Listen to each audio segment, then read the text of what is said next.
আমরা already interpolation মেথডের MATLAB programming করেছি। যে চারখানা ইন্টারপোলেশন মেথড আমরা শিখেছি, Newton's forward interpolation, Newton's backward interpolation, Lagrange's interpolation এবং finally Newton's divided difference interpolation. তো এই যে চারখানা মেথড আমরা শিখেছি, তার ম্যাটল্যাব প্রোগ্রামিংগুলো লিখেছি। আমরা এই লেকচারে কি করব, ওই যে চারখানা মেথড তার ম্যাটল্যাব ফাংশনগুলো আমরা লিখব। তাহলে ম্যাটল্যাব ফাংশনগুলো লিখলে আমাদের কি সুবিধা হবে, তাহলে আমরা ইউজার ডিফাইন্ড এই চারখানা যে ইন্টারপোলেশনের ম্যাটল্যাব ফাংশনগুলো আমরা তৈরি করতে পারবো। তো এই ইউজার ডিফাইন্ড ফাংশনগুলো তৈরি করলে কি হবে, আমাদের পরবর্তীকালে যখনই কখনো প্রয়োজন হবে এই ইন্টারপোলেশন মেথডগুলো ইউজ করা, ডাইরেক্টলি আমরা ওই ইউজার ডিফাইন্ড ফাংশনকে কল করলেই আমরা ওই পার্টিকুলার মেথড দিয়ে প্রবলেমটাকে সলভ করতে পারবো। এবার আমরা ম্যাটল্যাবে চলে যাই, গিয়ে দেখি যে কি করে এই প্রোগ্রামিংগুলোর আমরা ম্যাটল্যাব ফাংশন তৈরি করব। তো নিউটনস ফরওয়ার্ড ইন্টারপোলেশন আমরা করেছি, তার ম্যাটল্যাব প্রোগ্রামিংটা এইরকম। এবার এর কি করব, আমরা ম্যাটল্যাব ফাংশন তৈরি করব, অর্থাৎ ইউজার ডিফাইন্ড ফাংশন। তাহলে কোথা থেকে শুরু করতে হবে, এই যে ইনপুটগুলো বাদ দিয়ে আমরা এখান থেকে নেব। তাহলে এখান থেকে আমাদের এই যে ফাইনালি রেজাল্ট যেটা, এটাকে হচ্ছে আমরা আর প্রিন্ট করার প্রয়োজন হবে না, সুতরাং এটাকে বাদ দিয়ে দিচ্ছি। ওকে, সিম্পল কপি করলাম, এটা দিয়ে আমরা নিউ ফাংশন এখানে হচ্ছে গিয়ে পেস্ট করে দিলাম। এবার পেস্ট করার পরে দেখো এখানে হচ্ছে এই যে ডিসপ্লে ডি, এটা আমাদের প্রয়োজন নেই, সুতরাং এটাকে আমি বাদ দিয়ে দিলাম। আর বাকি এগুলো সবই আমাদের প্রয়োজন, তাহলে ঠিক আছে। এবার দেখো তাহলে আউটপুট আর্গুমেন্ট কি হবে, এই এসটা হচ্ছে আউটপুট হবে, তাহলে এসটা এখানে আউটপুট এস দিয়ে দিলাম। এবার ফাংশনের নাম দিতে হবে, তাহলে ফাংশনের নাম আমরা ধরো দিয়ে দিলাম এফ। ফাংশনের জন্য এফ ইউজ করছি, আর নিউটন ফরওয়ার্ডের জন্য ধরো আমি নাম দিলাম যে নিউটন ফরওয়ার্ড ইন্টারপোলেশন, তো এরকম নাম দিলাম। আচ্ছা, এবার হচ্ছে ইনপুট আর্গুমেন্টসগুলো কি কি হবে, তাহলে আমরা দেখো ইনপুটস আর্গুমেন্টগুলো এখানে খেয়াল করে দেখো, তাহলে এক্স নিতে হবে, ওয়াই নিতে হবে, অর্থাৎ যে এনখানা পয়েন্টস তার আমাদের এক্স কোঅর্ডিনেটগুলো এটা ওয়াই কোঅর্ডিনেট, আর হচ্ছে এটা যে কোন পয়েন্টে ভ্যালু চাইছি, তাহলে এই তিনটে হচ্ছে ইনপুট আর্গুমেন্ট হিসাবে নিতে হবে। ওকে, তাহলে এক্স কমা ওয়াই কমা এক্স এফ। তো এখানে হচ্ছে একটা জিনিস খেয়াল করে, এই যে এখানে হচ্ছে আমরা ফর্মুলাতে যেগুলো ইউজ করছি সেটাই মানে লিখতে হবে এখানে, কিন্তু ওই যখন আমরা কল করব ওখানে এক্স ওয়াই এক্স এফ নাও লিখতে পারি, সেটা অলরেডি আমি ডিসকাস করেছি, জানো। ওকে, তাহলে আমরা নিয়ে নিলাম, এটা হচ্ছে ইনপুট আর্গুমেন্ট হিসেবে, আর এটা হচ্ছে আউটপুট।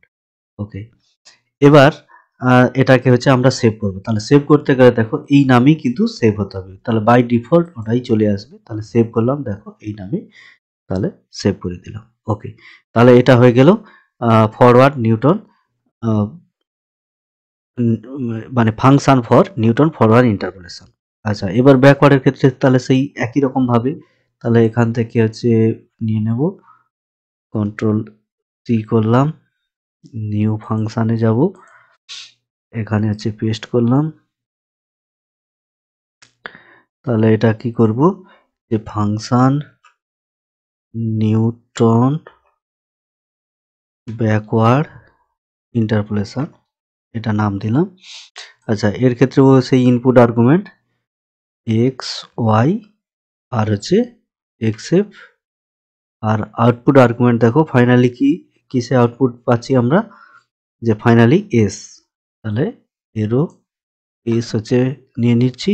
আচ্ছা, এটা আমাদের দরকার নেই, ডিলিট করে দিচ্ছি। তাহলে এটা হচ্ছে সেভ করে নিই। ওকে, এবার ল্যাগ্রাঞ্জ ইন্টারপোলেশন। তাহলে ল্যাগ্রাঞ্জ ইন্টারপোলেশনের ক্ষেত্রে আবার সেই একই, এখান থেকে আমাদের নিতে হবে,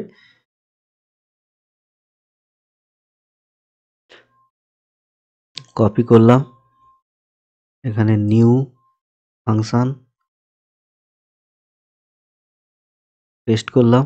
আচ্ছা, এবার হচ্ছে দেখো এর ক্ষেত্রে এগুলো হচ্ছে সবই ঠিক আছে, তাহলে এসওএল এটাই হচ্ছে আউটপুট আর্গুমেন্ট, তাহলে এসওএল দিলাম। ল্যাগ্রাঞ্জ ইন্টারপোলেশনের জন্য, তাহলে ইফ ল্যাগ্রাঞ্জ ইন্টারপোলেশন এটা দিলাম নাম। তাহলে এর ক্ষেত্রেও এক্স ওয়াই আর প্রয়োজন হচ্ছে এক্স এফ। দেখে নিই আরেকবার। তাহলে দেখো এখানে কি কি চাইছে, এই যে এক্স ওয়াই এক্স এফ, আর কিছুই দরকার নেই আমাদের। তাহলে সিম্পল হচ্ছে এটা দিয়ে দিলাম। ওকে, এবার হচ্ছে তাহলে এটাকে সেভ করে দিই।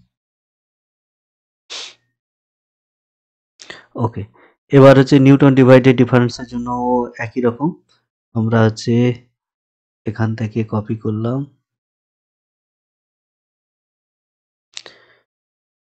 এবার নিউতে যাব, ফাংশন, কন্ট্রোল ভি। তাহলে এর ক্ষেত্রেও আউটপুট আর্গুমেন্ট এসওএল, ফাংশনের নাম আমরা দিচ্ছি যে F Newton divided difference interpolation, তো এরকম নাম দিলাম। তাহলে এর ক্ষেত্রেও তাহলে সেই একই এক্স ওয়াই আর হচ্ছে এক্স এফ, নিউটন ডিভাইডেড দেখে নাও। তাহলে ইনপুট হচ্ছে এক্স নিতে হচ্ছে, ওয়াই নিতে হচ্ছে, এক্স এফ, আর কোনো কিছু প্রয়োজন নেই। ওকে, তাহলে হয়ে গেল এটা। আচ্ছা, এখানে বাকি সবই ঠিক আছে। ওকে, তাহলে এটাকে হচ্ছে সেভ করে নিলাম।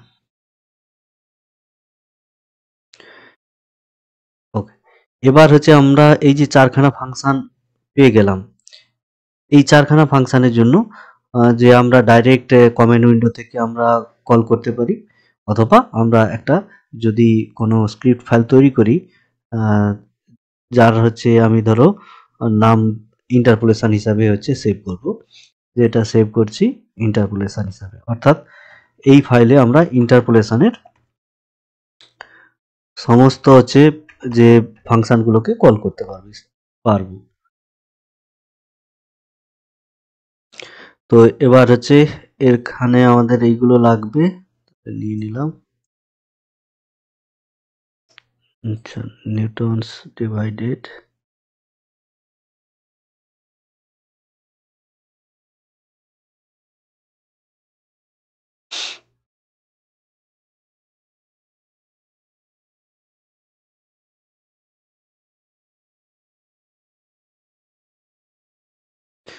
কন্ট্রোল ভি করলাম। তাহলে দেখো এটা হচ্ছে হলো এবার নিউটনস ফরওয়ার্ড আর, আচ্ছা এগুলো হচ্ছে আমাদের লাগবে না, এখন আমি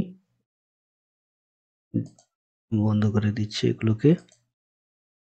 ওকে, তাহলে এখানে আমরা হচ্ছে ধরো নিউটনস ফরওয়ার্ড ইন্টারপ্রেশন একে কল করব, তাহলে কি এটাকে হচ্ছে সিম্পল কপি করলাম, এখানে পেস্ট করলাম। তাহলে সিমিলারলি ব্যাকওয়ার্ড যদি মানে পরে প্রয়োজন হবে তাহলে সেটাকে কন্ট্রোল কপি করলাম,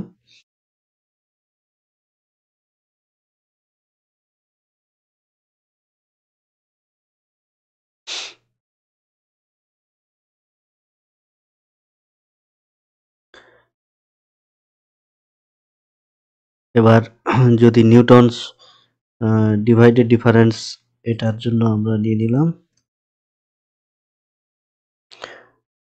আর ল্যাগ্রাঞ্জ ইন্টারপোলেশনের জন্য ল্যাগ্রাঞ্জের জন্য নিয়েছি, নিউটনস ডিভাইডেড ডিফারেন্সের জন্য এটা নিয়ে নিলাম।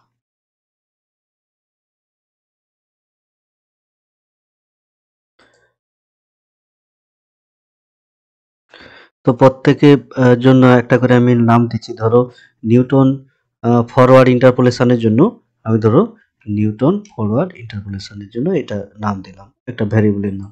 অর্থাৎ এই নিউটন ফরওয়ার্ড ইন্টারপোলেশন দিয়ে যদি আমরা সলভ করি তাহলে ওর রেজাল্টটা এই ভ্যারিয়েবলে এনএফআই এই ভ্যারিয়েবলে সেভ থাকবে। সিমিলারলি নিউটনস ব্যাকওয়ার্ড ইন্টারপোলেশনের জন্য আমি এটা নাম দিলাম, ল্যাগ্রাঞ্জেস ইন্টারপোলেশনের জন্য যে এটা নাম দিলাম, আর নিউটনস ডিভাইডেড ডিফারেন্স ইন্টারপোলেশনের জন্য এটা নাম দিলাম। ওকে, এবার যদি আমি রান করি তাহলে কি হবে, এই চারখানা মেথড দিয়ে সলভ হবে। একটা জিনিস খেয়াল করে দেখো যে এই যে মেথডগুলো ল্যাগ্রাঞ্জেস ইন্টারপোলেশন বা নিউটন ডিভাইডেন্স ইন্টারপোলেশন, এই মেথডগুলোর জন্য কিন্তু যে আর্গুমেন্টসগুলোর ইকুয়াল লেন্থ হওয়ার প্রয়োজন নেই, কিন্তু বাকিগুলোর প্রয়োজন আছে। তাহলে না দিলেও প্রোগ্রামিংটা রান করবে, কিন্তু আমরা কি করব যে যদি এই মানে ইকুয়াল লেন্থের জন্যই এই চারখানা মেথড দিয়ে সলভ করি তাহলে সলভ করতে পারবো।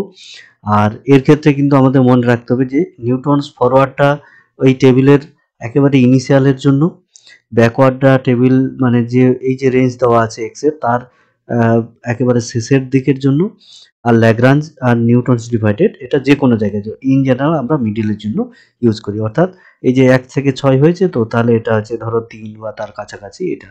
তো আমরা হচ্ছে এই চারটা মেথড দিয়েই সলভ করি। সলভ করে আমরা দেখি যে ধরো এই টেবিলের ইনিশিয়ালি কোথাও যদি নিই তাহলে কি হবে। রান করি, তাহলে দেখো কি চাইছে যে প্রথমে এক্স চাইছে, তাহলে এক্স চাইছে, এটাকে আমি দিয়ে দিলাম। এবার হচ্ছে ওয়াই চাইছে ভ্যালুগুলো, দিয়ে দিলাম। এবার কোন পয়েন্টে ভ্যালু আমরা বের করতে চাইছি, আমি ধরো নিচ্ছি যে ধরো 2.25। ওকে, তাহলে দেখো এই বিভিন্ন মেথড দিয়ে সলভ করে দিয়েছে। যে প্রথমে হচ্ছে নিউটনস ফরওয়ার্ড ইন্টারপোলেশন দিয়ে, এটা ব্যাকওয়ার্ড ইন্টারপোলেশনের জন্য, ল্যাগ্রাঞ্জেস ইন্টারপোলেশনের জন্য, আর নিউটনস ডিভাইডেড ডিফারেন্স ইন্টারপোলেশনের জন্য। তাহলে দেখো চারখানা মেথড দিয়ে আমরা সলভ করতে পারলাম। তাহলে সিমিলারলি এগুলো আমরা যদি এখানে সেমিকোলন দিয়ে দিই রেজাল্টগুলো শো করবে না, তার জন্য আমরা পরে ডিসপ্লে দিতে পারি অথবা প্রিন্ট টাইপ ইউজ করতে পারি, সেগুলো আমাদের জানা আছে, সুতরাং ইউজ করতে পারবো। তাহলে এইভাবে দেখো আমরা যে এই যে চারখানা ইন্টারপোলেশন মেথড শিখলাম সেগুলোর করসপন্ডিং আমরা ম্যাটল্যাব ফাংশন অর্থাৎ ইউজার ডিফাইন্ড ম্যাটল্যাব ফাংশন আমরা তৈরি করতে পারবো এবং আমাদের প্রয়োজন অনুসারে ইউজ করতেও পারবো। নেক্সট লেকচারে আমরা numerical solution of system of linear equation এটা শুরু করব গস এলিমিনেশন মেথড দিয়ে।